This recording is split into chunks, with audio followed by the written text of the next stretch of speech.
Joining me now is Ukrainian member of Parliament Kira Rudik. And Ms. Rudik, what should we expect for this war headed into 2024? Should we expect to see Ukraine launch attacks inside Russia's borders? What we should expect in 2024 does not only depend solely on Ukraine. We are on our track to defend ourselves and make sure that we survive. But it also depends on our allies, on if we receive the means to defend ourselves and the means to survive. We are entering right now 2024 with political promises from our strongest allies, the United States and European Union. However, unfortunately, these political promises did not become actual support. So we are expecting 61 billion that is blocked right now in the Congress, and we are expecting 50 billion euros from the European Union that has not been voted yet as well. And it is indeed disturbing. So in this situation, we cannot plan ahead and we cannot tell for sure what's going to happen. But again, the one thing I'm sure of, we are not changing our course, which is to fight back, to defend our independence, to defend our sovereignty, and to return all our territories and liberate all our people. I'm sure I don't have to tell you how complicated and messy the domestic political debate has gotten here in America about getting aid to Ukraine. What is your message to American lawmakers as we turn to January now?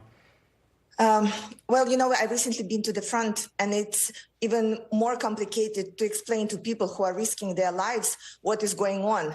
So the message from them is, can we cash in the promise that the United States are standing with Ukraine as long as it takes now? Last month, President Zelensky said Ukraine's military is requesting up to 500,000 more troops. Has a decision made there about drafting more soldiers for this war? And will those soldiers have the equipment, the resources that they need?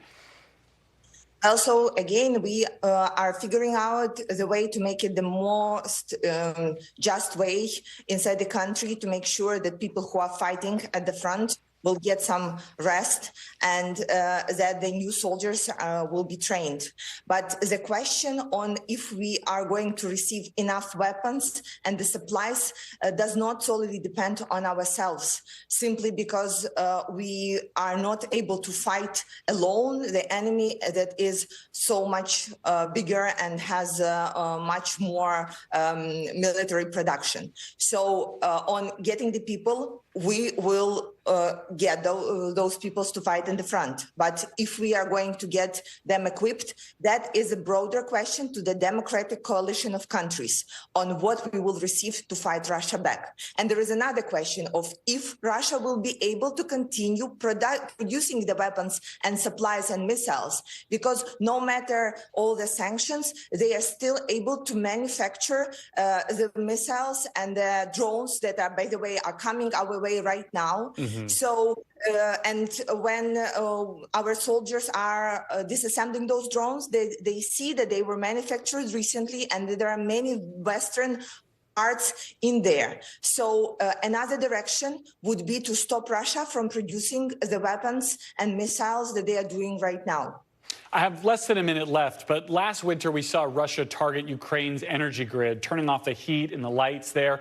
What's the state of Ukraine's power grid today? Are you confident you'll be able to defend it as we go into the worst part of this winter? Well, our top priority is to protect people, and you see that our abilities of the air defense are limited. However, our air forces are doing an amazing job defending all of us. So as of right now, Russia is targeting civilian buildings and not infrastructure. And this is why we see 29 deaths.